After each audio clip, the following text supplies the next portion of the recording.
एक बार माता लक्ष्मी ने भगवान विष्णु से बड़े प्रेम और सहज भाव से कहा, प्रभु, इस पृथ्वी लोक में आपके नाम के बड़े डंके बजते हैं।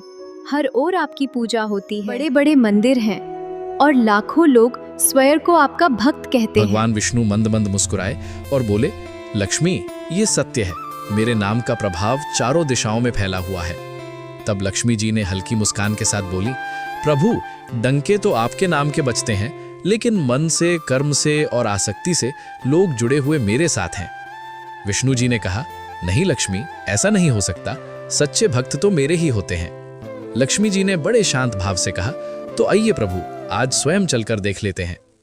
भगवान विष्णु ने एक साधु का रूप धारण किया और एक बड़े सेठ की सराय में पहुंचे। वो सेठ बाहर से बहुत धर्मात्मा दिखाई देता था, दान पुण्य करता था, पूजा पाठ करता था, साधु संतों की सेवा करता था और दूर दूर तक उसका नाम प्रसिद्ध था। साधु ने सेठ से कहा, मुझे यहाँ 40 दिन ठहरना है। सेठ ने हाथ जोड़कर कहा, महाराज, मेरे तो भाग्य खुल गए, आप तो मेरे लिए भगवान स्वरूप हैं। सेठ ने एक एक करके बहुत सुंदर साफ सुथरे कमरे दिखाए, लेकिन साधु हर कमरे को देखकर मना करते गए। अंत में एक पुराना, अंधेरा, गंदा और वर्षों से बंद पड़ा कमरा बचा।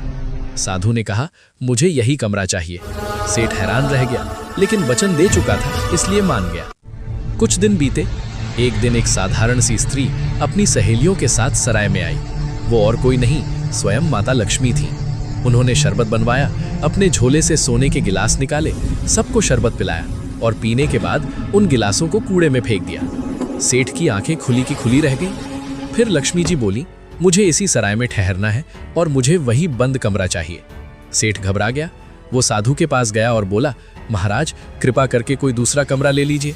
साधु ने शांत लेकिन दृढ़ स्वर में कहा, मैंने पहले ही कहा था, मैं यहीं ठहरूंगा। लेकिन सेठ का मन डोल गया, लालच जाग गया। उसने अपना वचन तोड़ दिया और अज्ञानवश स्वयं भगवान को बाहर निकाल दिया। तब लक्ष्मी जी ने गंभीर स्वर में कहा, जिसके कारण मैं यहाँ आई थी, उसे ही तुमने निकाल दिया। वे स्वयं नारायण थे। जहां भगवान नहीं रहते, वहां माया का क्या काम। ये कहकर लक्ष्मी जी भी चली गई। सेठ हाथ मलता रह गया, पछतावे की आग में जलता रह गया। इसके बाद भगवान विष्णु बोले, लक्ष्मी, अब मैं तुम्हें एक सच्चे भक्त से मिलवाता हूं। वे पहुंचे कबीर दास के द्वार पर। कबीर जी सूत काट रहे थे, चेहरे पर शांति थी, मन में कोई लोभ नहीं था। भगवान ने एक गरीब का रूप धरकर कहा, मेरा ताना बहुत उलझ गया है, मेरे पास माया नहीं है, कृपा करके इसे ठीक कर दीजिए।